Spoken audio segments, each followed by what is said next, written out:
video in a month.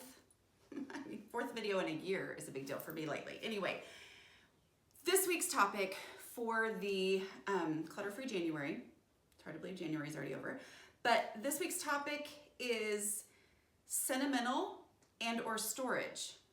Those two things are perfect to talk about together. So let me say, I was the person who would keep everything out of fear that I would forget and I wouldn't be able to experience the warm, fuzzy feelings that I wanted to experience, okay? Time goes really quickly. I'm gonna talk specifically about my kids' stuff because being a mama, kids literally grow like weeds. That feeling of, oh my goodness, I'm gonna forget this, made me want to hold on to stuff. But my kids were 3, 5, and 7 at the time when I started my official deslobification process. And for about a year before that, I had been trying to change how I viewed stuff because I realized that it was not working. Like my house was out of control. I had so much junk in my house. So a couple of things to think about with storage and sentimental. Number one is prioritizing my right now life, all right? I had to make a decision to live in my home, like to actually prioritize our family right now. Like it's not fair to my 7-year-old to not be able to function as a 7-year-old because I had so much stuff from a phase that he had grown out of. See what I'm saying? Like keeping all this stuff, if it made a 7-year-old life harder, then I had to prioritize the 7-year-old's life. That 7-year-old is now 19. It goes really fast. I don't look old enough to have a 19-year-old, do I? Please don't answer that. Do not answer that question. Anyway, but prioritizing right now life, meaning like I talk about with the container concept in Decluttering at the Speed of Life and how to manage your home without losing your mind. But it's specifically in Decluttering at the Speed of Life, the container concept, that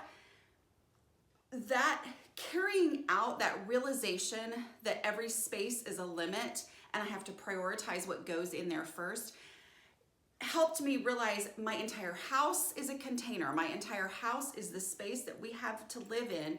And if I have stuff in my house that's making living harder, I need to get rid of that stuff so that I can prioritize what actually needs to happen in my house. I did not pay for this house. We did not sign a mortgage for it to be a storage unit, okay? We signed a mortgage for us to live in this house. And so that was a mindset shift that I had to make. But let's talk about a couple practical ways to do that. First of all, always think of any kind of storage needs to have a focus on usability, okay? Can I get to the things in this storage space and actually be able to get them out easily to use the way that I want to use them?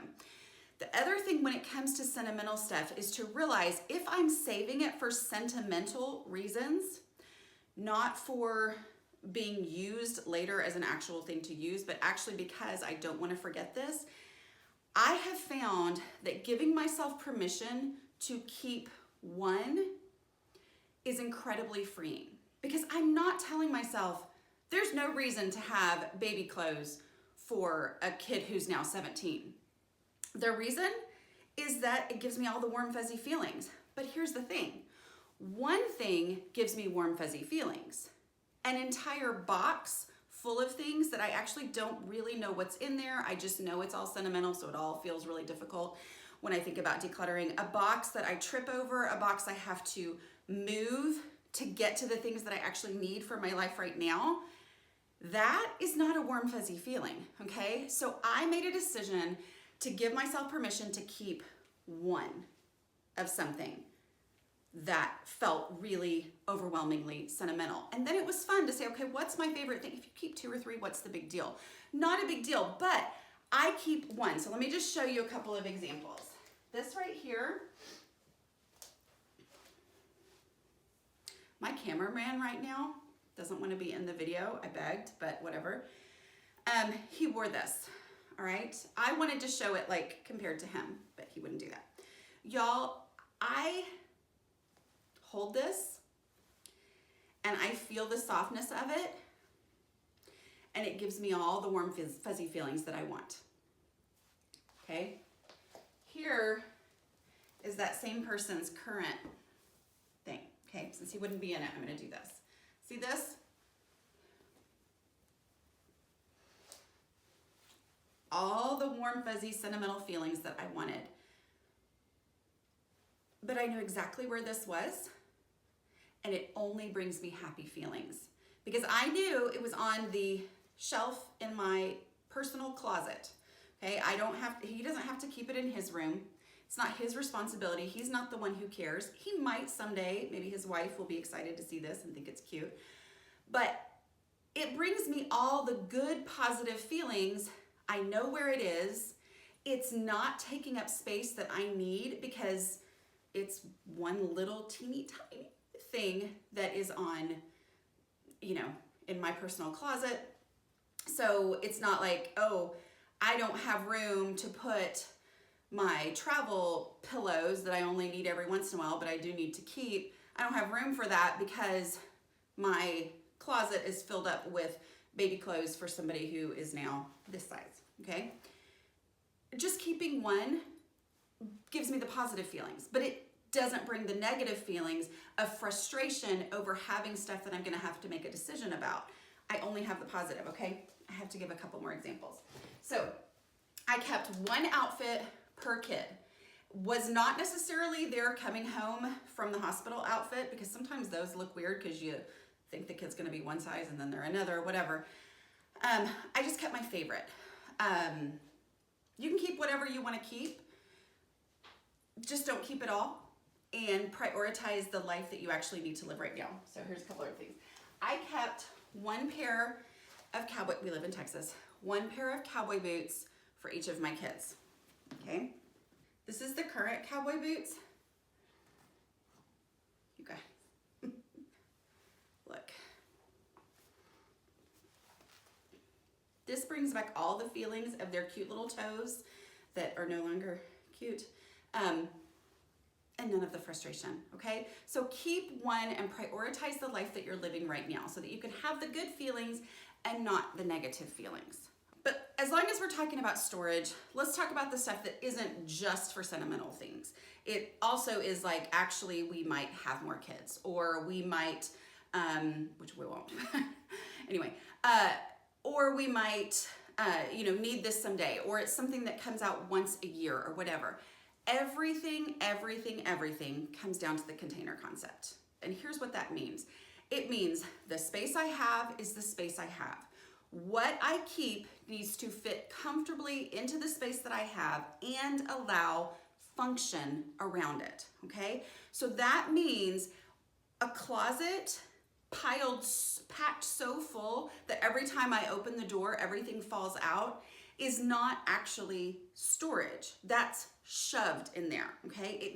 I need to accept the fact that whatever storage space I have, which is extremely limited in my house, whatever storage space I have, if it's something that's in there because it is gonna be used at some point, but I don't need it right now, but it needs a place to go, function has to be factored into that. So that means that there needs to be space around it for me to be able to get what I need out of there. So I visited, I think it was Warner Brothers Studios in California a couple years ago.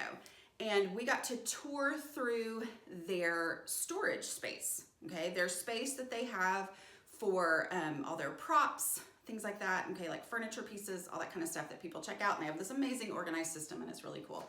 But the thing that struck me was it was shelving, and it was arranged in a way where every single thing could be reached and gotten out without completely rearranging things. So somebody wasn't gonna come in and say, hey, I need a purple basket, and them say, yeah, we've got a purple basket, good luck. No, they knew where the purple basket was. You don't have to have all that system completely perfect, but the point was they could get to the purple basket without having to completely excavate this space, okay? They were able to get to what they needed to get to because they could see it and it wasn't packed with everything around it. So when you consider storage, functionality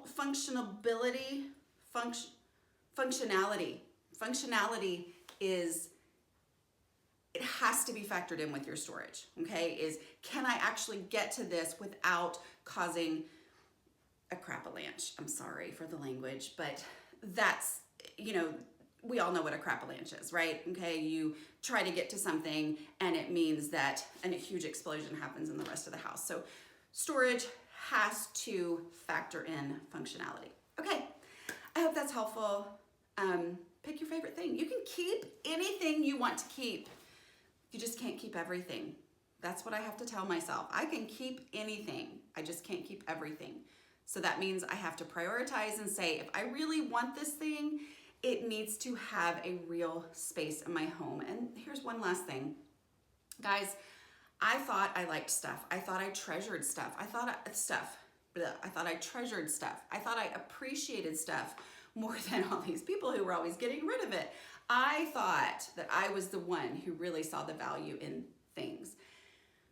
But the truth was, as I decluttered and found things at the bottom of a pile that I would have said, oh, I see the value in that, I treasure that, but because it had been at the bottom of a pile or shoved, like literally shoved and packed into a space, and now it was broken or ruined because I had shoved it in there thinking I was, you know, valuing it by keeping it.